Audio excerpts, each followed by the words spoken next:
Blacksmiths are seen every day here at the track, and why not? Just like athletes in other sports, the great ones can't perform their best unless they have the right equipment.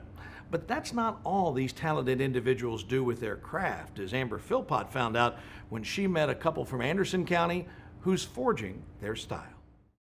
It may not be surprising to hear that there is a thriving blacksmith business on Fox Creek Road in Anderson County.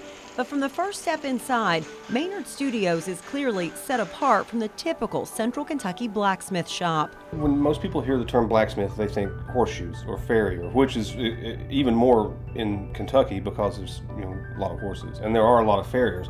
We focus more on anything where there's a demand for highly custom work. Although Matt and Karine Maynard came to their craft through different paths, they've been pushing the boundaries of design and possibility since meeting in 2004. For me, it really started when I was a kid. It really intrigued me, something about it. And then later I went to vocational school. I was trained in welding and machining.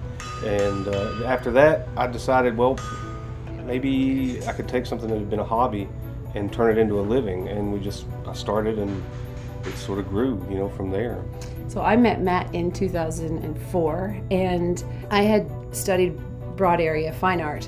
So my exposure to any type of metalwork was just smaller. It was in jewelry. So basically, when I started helping him in his shop, I said, I can do all of this, only smaller. So I was really, excited when, I got my first anvil instead of hammers. And word of the Maynards' work spread quickly, and before long they were designing staircases, gates, and furniture for private residences, commercial installations, and distilleries like Maker's Mark. Each piece uniquely crafted and one of a kind. We made up our minds early on we weren't going to do anything twice. Like, we wouldn't have a catalog you could get design A, B, or C. Everything we do would be different. You're working with artists to create something custom for their home. They hear custom and they think they have options A, B, or C. Most of our original drawings are all hand-drawn, but then it comes down to final drawings in here, hand drawings. Ultimately, we want to make what the client wants and makes them happy. We had one where I thought that they would like a French classical design because of the way the home was, the architecture of the home. And we gave him the drawing, and he said, that's nice, but I need to tell you that I love to collect prints by Salvador Dali. So, okay, that changes things. It's interesting how when you get to know someone, then that's when the designs can evolve and change.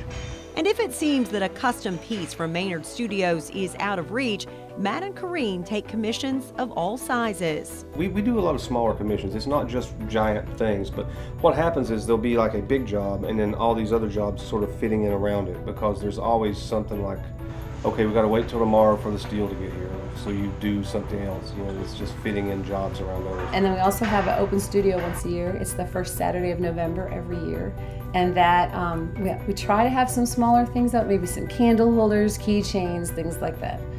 And otherwise, we're primarily represented by Crafts Gallery in Louisville and Completely Kentucky in Frankfort. For Keeneland Magazine, I'm Amber Philpott.